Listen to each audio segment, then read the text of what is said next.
Hello students, I welcome you all. मैं आपका KD sir, passionate students के लिए पैशनेट टीचर। और मैं जैसे आपको कहता हूं कि मेरे साथ आप लोग सिर्फ फिजिक्स को हमें सीखना या पढ़ना नहीं है, हमें उसको फील करना है। ओके, तो मैंने बहुत सारे अपने एग्जाम्स क्लियर किए, मैं आपको पहले भी बताता हूं, मैंने जैम का और ये आईआईटी का भी एग्जाम और नेट के एग्जाम्स क्लियर किए, तो मुझे पता लगा कि फिजिक्स में हमें पढ़ते पढ़ते हमें क्या करना चाहिए, सफाई है जो दिमाग की, कॉन्सेप्चुअली बिल्कुल दिमाग साफ होना चाहिए आपको। जब जिस आदमी का दिमाग और जिस स्टूडेंट का दिमाग बहुत साफ है कॉन्सेप्ट्स को समझने में, डेरिवेशंस की सीक्वेंसिंग में और क्लियरली कनेक्शंस जो पहचानता है, उसी को हम बोलते हैं conceptually strong student. Okay, so we are moving to the next lecture, और इसमें हमने देखनी है सेंट्रल फोर्स। सेंट्रल फोर्स है जो हमारे आसपास, मैंने आपको बताया था, बहुत सारी फोर्सेस होती हैं, अलग अलग 4 फंडामेंटल फोर्सेस से मिला मिला के हम काफी सारी फोर्सेस का निर्माण कर सकते हैं। लेकिन ये सारी जितनी भी फोर्सेस हैं जितनी भी हमारी ये सारी फोर्सेस होती हैं, इन सब फोर्सेस में से एक फैमिली ऑफ फोर्सेस होती है, that is a central force. Okay, and just 1 minute, just एक आप छोटा सा ब्रेक लूंगा, उसमें ये आपको बताना चाह रहा हूं कि मेरा YouTube चैनल आप है, उसको लाइक करें। MSc एंट्रेंस का YouTube चैनल है हमारा, उसको आप लाइक करें और just subscribe to us for the sequence wise videos with a very clear concepts. Okay, now coming back. So यहां पे हमारा क्या था, family of forces. This is family का मतलब यही होता है कि एक फैमिली में हमें पता है एक गोत्र होता है सबका, जैसे हम बोलते हैं कि सुमित शर्मा, अमित शर्मा, चंदूलाल शर्मा और उमा शर्मा, ऐसे होते हैं ना, मम्मी पापा भाई ये सब शर्मा शर्मा, सब एक फैमिली। तो उनमें कुछ कॉमन होता है। क्या कॉमन है? उनका सरनेम कॉमन होता है। ओके, तो अगर सरनेम कॉमन है तो वो जो सरनेम होता है उसी के आधार पे हम उसको फैमिली बोलते हैं कि ये सब एक फैमिली के बंदे हैं।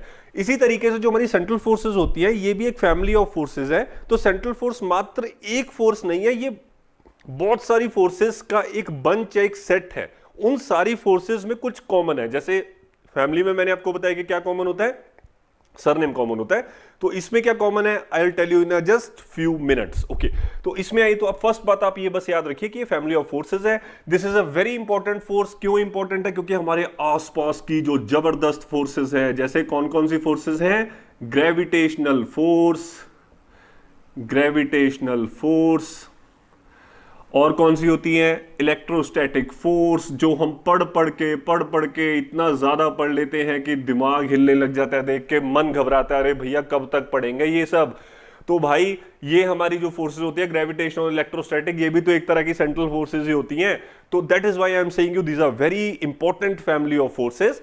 नेक्स्ट है, अगर हमें जब भी ये फैमिली ऑफ फोर्सेस की पढ़ाई करनी है तो इसको कई सिस्टम्स के अंदर पढ़ा जाता है। और मैंने आपको बताया सिस्टम का क्या मतलब। सिस्टम सोचने में लगता है अरे हे भगवान ये क्या चीज है, सिस्टम सिस्टम वर्ड है, ये सब लोग सिस्टम बोलते हैं, आसान आसान क्यों नहीं बोलते। अरे भैया सिस्टम का कुछ मतलब नहीं होता। सिस्टम का सिंपल मतलब होता है या तो एक पार्टिकल या 2-3 पार्टिकल जो इंटरेक्ट कर रहे हो, जिसकी हमने पढ़ाई करनी हो मैकेनिक्स में, उसको हम बोलते हैं सिस्टम। ओके, तो चिंता नहीं करनी है। अजीब सा लगता है, कंप्यूटर को भी कई लोग बोलते हैं अरे मेरे सिस्टम पे पड़ा हुआ, तू मेरे सिस्टम पे चेक कर ले, मेरे सिस्टम पे ये फाइल पड़ी हुई है। बोलो ना कि भैया कंप्यूटर पे पड़ा हुआ है, सीधा सीधा सिस्टम सिस्टम बोल के उलझा रहे हो ऐसी। तो देखो टाइप्स ऑफ सिस्टम क्या है हमारे, जिसपे हम ये पढ़ते हैं। एक है हमारी सिंगल बॉडी, दूसरा है 2 बॉडी सिस्टम्स होते हैं, और ये there is a 3 and multiple body. तो साथ में मैं लिख देता हूं, आप मेरे साथ साथ सुंदर सुंदर बढ़िया बढ़िया नोट्स बनाइए, बढ़िया बढ़िया नोट्स बनाइए, और आगे इसको we will be seeing this thing. Okay, so types of the system, single body, 2 body and 3 body, और मल्टीपल बॉडी सिस्टम होते हैं। सिंगल बॉडी सिस्टम का मतलब ही है कि जिसमें हमें उसकी पढ़ाई करनी है वहां पे मात्र एक पार्टिकल ही अवेलेबल है। ओके, सिंगल बॉडी सिस्टम का मतलब है एक ही पार्टिकल अवेलेबल है, और उसमें जो एक पार्टिकल हवा में ऐसे उड़ता उड़ता घूम रहा है। और जब मैं कह रहा हूं उड़ता हुआ घूम रहा है, तो ऑब्वियसली फोर्स लगती है, तभी तो वो चल रहा है। फोर्स लगने से उस पर या शुरू में फोर्स लगी है या बाद में फोर्स लगी है, तो फोर्स तो कोई लगी है, तभी तो चीजें चलती हैं। तो सिंगल बॉडी सिस्टम में कोई भी अगर स्पेस में अगर चीज ऐसे दन दन दन दन दन दन करके घूम रही है, तो एक ही बॉडी है, उसको हमें पढ़ाई करनी है किसी एक फिक्स्ड पॉइंट से। ये इंपॉर्टेंट बात आप लिखिए, सिंगल बॉडी सिस्टम के लिए हम फिक्स्ड पॉइंट से पढ़ाई करते हैं। सिंगल बॉडी सिस्टम के लिए हम फिक्स्ड पॉइंट से पढ़ाई करते हैं, फिक्स्ड पॉइंट से हम उसकी पढ़ाई करते हैं। ओके, तो सिंगल बॉडी सिस्टम में एक फिक्स्ड पॉइंट होता है, मैग्नीट्यूड जो होता है सेंट्रल फोर्स का उस बॉडी पे और हमें वो कैसे नापना है? It depends on the distance from the fixed point. Body कहीं पे स्पेस में घूम रही है ऐसे करके, और उसका जो फिक्स्ड पॉइंट से दूरी है, जो फोर्स की मैग्नीट्यूड है, वो इस दूरी पे डिपेंड करता है। बिल्कुल सटीक याद रखना है कि ये जो इसके ऊपर फोर्स है, इस वाले के ऊपर जो फोर्स है इस सिंगल पार्टिकल पे फिक्स्ड पॉइंट से, वो इस दूरी पे डिपेंड करता है। अब वो दूरी पे डिपेंडेंस लीनियर है, 1/r है, 1/r² है, 1/r³ है, वो बात की बात है, ये फैमिली बना सकते हैं। लेकिन ये पक्का है कि r पक्का होगा, वो ऊपर पड़ा है, नीचे पड़ा है, न्यूमरेटर में कूद रहा है कि डिनोमिनेटर में छुप के बैठा है, वो अलग बातें हैं। ठीक है, तो नेक्स्ट आप देखिए, और डायरेक्शन कैसे लेनी है हमें इसकी? अलोंग और away line joining the fixed point. जो भी फिक्स्ड पॉइंट से लेके उस पार्टिकल को जोड़ने वाली लाइन है, डायरेक्शन उसके अलोंग होती है। किसी एक लाइन के अलोंग जब आप डायरेक्शंस लेते हैं तो दो टाइप की डायरेक्शंस अवेलेबल होती है, या तो ऐसे या तो 180 डिग्री उल्टा। तो ऑब्वियसली दो डायरेक्शंस पॉसिबल है, या तो भैया ऐसे और या तो भाई ऊपर को। तो अट्रैक्टिव या रिपल्सिव उसी आधार पे हम उसको बोलते हैं। ओके, तो मैग्नीट्यूड समझा दिया, डायरेक्शन समझा दिया, तो कहने का मतलब मैंने पूरी फोर्स समझा दी, क्योंकि फोर्स तो वेक्टर होता है। फॉर टू बॉडी सिस्टम, जब टू बॉडी, अच्छा वन बॉडी का आपको एग्जांपल भी दूं एक, चलिए ये आप देखो, एक अजीब सा सिस्टम मैं आपके सामने बनाता हूं। Let me just give example. मैं थोड़ा सा ड्रॉ यहां पे इसको मिटा के, ठीक है, तो देखिए अगर कोई स्प्रिंग है, सेंटर से मैंने पकड़ा हुआ है और ऐसा करके मैंने उसको स्प्रिंग को घुमाया गोल गोल करके। हाथ में बच्चे कॉलेज में घुमा रहे हो आप लोग, ऐसे करते हो, वही वाला है। ठीक है, तो इसमें जो फोर्स है वो कैसे डिपेंडेंट है? सेंट्रल फोर्स होगी -k r -r0 r cap, ये फोर्स होगी भाई। ठीक है, वेयर आर, ये r0 क्या है जी हमारा? उसका natural length of the spring. आराम से लिख लीजिए, natural length of the spring, natural length of spring. ठीक है भाई, समझ लग गया सबको? तो ये आपके सामने मैंने रख दिया है मुद्दा। तो इसका मैंने एग्जांपल भी दे दिया है। जब स्प्रिंग लंबी नहीं हो रखी है, छोटी है, तो उसकी नेचुरल लेंथ लेनी है। आगे आप देखिए two body system. Two body system में क्या होता है? इसमें दो बॉडीज होती हैं और दोनों बॉडीज एक दूसरे पे फोर्स जब लगाती हैं along the line joining the two bodies, इसको हम बोलते हैं टू बॉडी सिस्टम में नेचुरल सेंट्रल फोर्स का उभरना, या सेंट्रल फोर्स में टू बॉडी सिस्टम की पढ़ाई करना। ओके, तो क्या मतलब है भाई? मैग्नीट्यूड किस पे डिपेंड करता है? दोनों बॉडीज के बीच में जितनी दूरी होती है, दोनों बॉडीज के बीच में जितनी दूरी होती है, जो फोर्स का मैग्नीट्यूड है वो इस दूरी पे डिपेंड करता है। फोर्स का मैग्नीट्यूड इन दूरी पे डिपेंड करता है। तो बिल्कुल क्लियर याद रखना है। नेक्स्ट है डायरेक्शन कैसे होती है? इस लाइन के, या तो भाई साहब एक लाइन में दो टाइप की डायरेक्शंस अवेलेबल होती है। एक फिजिसिस्ट को बचपन में पैदा होते ही बता देते कि भाई साहब ऐसे होता है। तो हमने क्या देखा? एक लाइन में दो डायरेक्शन पता है ना, तो बचपन से पता है। वही वाली बात, सिंपल सिंपल।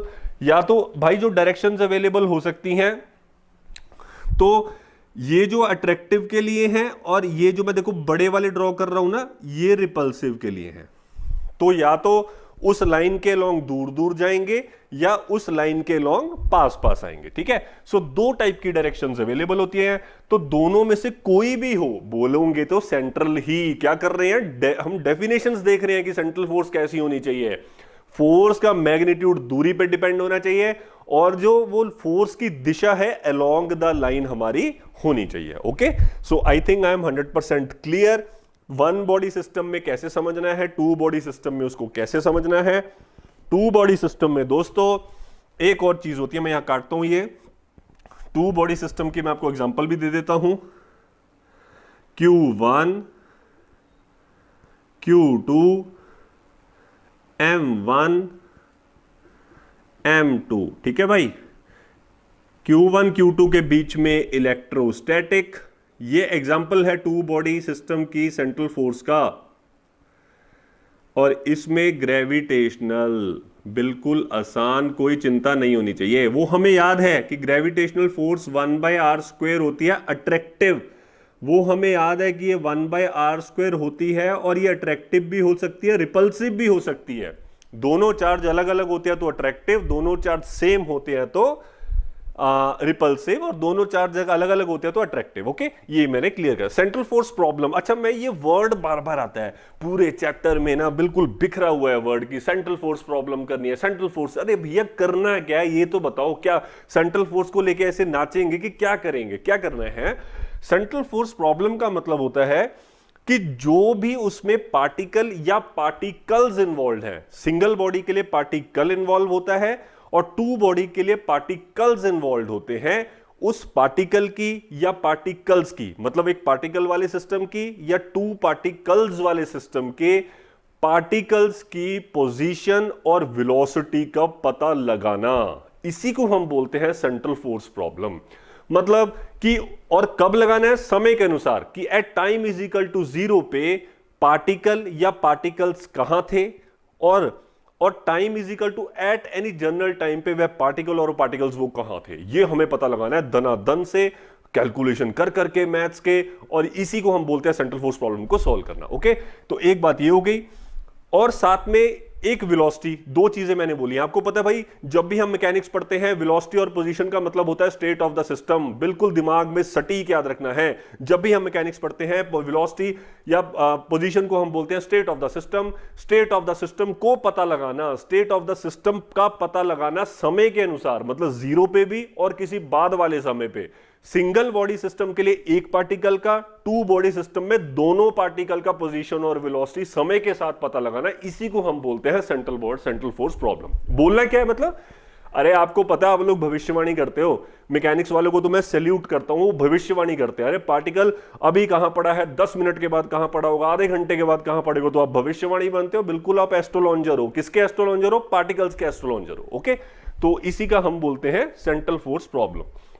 अब इसको आसान कैसे किया जाए, सेंट्रल फोर्स प्रॉब्लम को आसानी से कैसे पढ़ा जाए? सेंट्रल फोर्स प्रॉब्लम का आपको पक्का याद रखना है कि सेंट्रल फोर्स प्रॉब्लम में वन बॉडी को तो पढ़ना बिल्कुल चुटकियों का काम है, लेकिन जो टू बॉडी है उसमें चिंता होती है। अरे भाई कैसे पढ़े, दो इक्वेशन, दिमाग खराब हो रहा है, गंदा गंदा MR1 लिखा, MR2 लिखा हो, क्या करें, दिल खराब हो रहा है। तो फिस्ट टेस्ट वाला जब भी मैथ से दिल खराब होता है तो बिल्कुल उसकी दिमाग की बत्ती जलनी चाहिए कि क्या करना है। तो जब दिमाग की बत्ती जलती है तो उसमें हमें पता लगता है कि टू बॉडी सिस्टम को एक सिंगल बॉडी सिस्टम में कन्वर्ट करने का तरीका होता है। तरीका मतलब ये नहीं है कि दोनों बॉडी आपस में आएगी, आओ तुम मेरे भाई हो, तुम मेरी बहन हो, हम दोनों एक ही हैं। अरे भैया बॉडी हो तो अलग अलग ही रहेंगी, वो सिर्फ एक हाइपोथेटिकल तरीका है। हम ऐसा एक हाइपोथेटिकल तरीका निकालेंगे कि दोनों बॉडियों की जो मूवमेंट है उसमें एक हाइपोथेटिकल रिड्यूस्ड मास नामक चीज लेके आएंगे, वो दोनों बॉडीज की इंफॉर्मेशन को अंदर समा के बैठा होगा।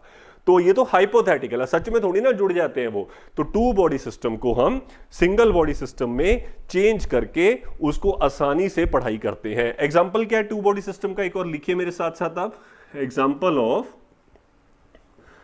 To body system, example of two body system, इसको हम क्या बोलते हैं? Double star.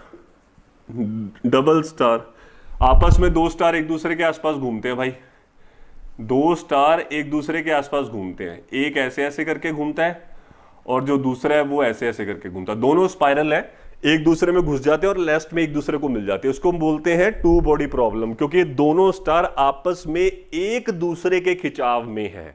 line joining the both the stars, actually the magnitude of central force depends on the दूरी या distance between the two stars along the line joining the two stars। तो central force होती है gravitational वाली, ठीक है। तो that is why binary star को हम कहां पे पढ़ते हैं? इसमें पढ़ते हैं, ठीक है। तो नेक्स्ट लेक्चर है जो हमारा जो इसमें हम आगे कंटिन्यू करेंगे टू बॉडी प्रॉब्लम को सिंगल बॉडी प्रॉब्लम में कैसा करना है। So I will be continuing in the next lecture. आप साफ साफ नोट्स बनाइए इसके, और बिल्कुल कलरफुल पेन से ये सारा कुछ आपको याद होना चाहिए। And next we will be seeing the very interesting concepts of converting a two body problem to single body problem.